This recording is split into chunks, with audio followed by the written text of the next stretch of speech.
కాకినాడ నగరపాలక సంస్థ ప్రజా ఫిర్యాదుల పరిష్కార వ్యవస్థ కార్యక్రమాన్ని సోమవారం మున్సిపల్ కార్యాలయంలో నిర్వహించారు. ఈ సందర్భంగా తాళ్ళూరి వీర వెంకట సత్యకృష్ణ మోహన్ కాకినాడ తిలక్ స్ట్రీట్లో పాడుబడ్డ భవనాలు కూల్చివేయాలని, నిబంధనలకు విరుద్ధంగా నిర్మిస్తున్న భవనాలపై గవర్నమెంట్ స్థలాలను ఆక్రమించి వ్యాపారాలు నిర్మిస్తున్న వారిపై చర్యలు తీసుకోవాలంటూ 3 సమస్యలపై అధికారులకు ఫిర్యాదు చేశారు. ఇప్పటి వరకు 23 సార్లు ఫిర్యాదులు ఇవ్వడం జరిగిందని, కానీ ఈ సమస్యలపై ఎలాంటి పరిష్కారం జరగలేదని ఆవేదన వ్యక్తం చేశారు.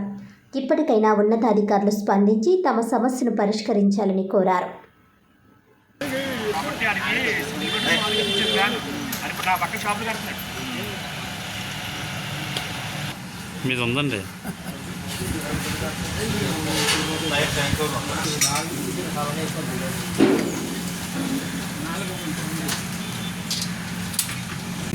కనీసం కన్సల్టింగ్ కూడా లేకుండా క్లోజ్ చేస్తున్నాను.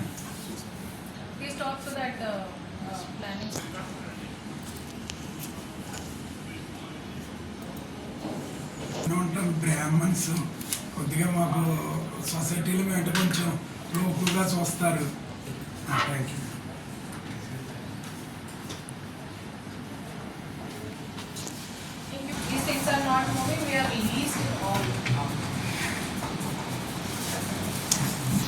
సర్కిల్ ఆఫీసర్స్ నుంచి చేయాలి అంతే కదా. డెఫినెట్లీ ఒక 2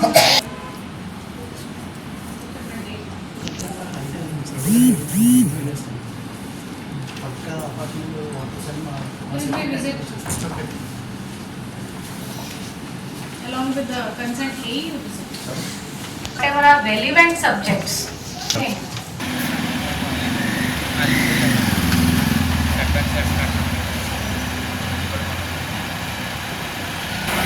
నమస్కారం అండి, నా పేరు Talluri Krishnamohan, blue cross EC మెంబర్ని. నేను సోషల్ సర్వీస్ కూడా చేస్తూ ఉంటాను. 2 ఏళ్ళ బట్టి మున్సిపల్ అధికారులని, కలెక్టర్ గారిని కలుస్తున్నాను. కంప్లైంట్లు ఇస్తుంటే ఎటువంటి చర్య తీసుకోవట్లేదు. మా ఇంటి పక్కన అన్అఫిషియల్గా ప్లాన్ విరుద్ధంగా బిల్డింగ్ కట్టేస్తున్నారండి, ఎటువంటి సెట్ బ్యాక్స్ లేకుండా. దాని మీద కంప్లైంట్స్ విత్ ఫొటోస్ పెట్టిన వాళ్ళ మీద చర్య తీసుకోలేదు. నెక్స్ట్ మా ఇంటి పక్కన పాత బిల్డింగ్లు 2 ఉన్నాయి. ఆ 2 బిల్డింగ్లు కూడా పడిపోయే స్థితిలో ఉన్న వాటి పెట్టినా ఎటువంటి చర్య తీసుకోవట్లేదు. అన్నిటి మీద చర్య తీసుకోమని ఇప్పటికి నేను 22 సార్లు కలెక్టర్ గారికి, కమిషనర్ గారికి టౌన్ ప్లానింగ్ మీద యాక్షన్ తీసుకుంటే టౌన్ ప్లానింగ్ అధికారులు ఎటువంటి చర్యలు తీసుకోకుండా వాళ్ళకే సపోర్ట్ చేస్తా. 20వ వార్డు ప్లానింగ్ సెక్రటరీ అనే అతను నా కన్సెషన్ లేకుండా నేను పెట్టిన కంప్లైంట్ అతనే క్లోజ్ చేసేస్తున్నాడు. ఈరోజు కూడా కలెక్టర్ గారికి, కమిషనర్ గారికి గ్రీవెన్స్లో ఇచ్చుకున్నాను.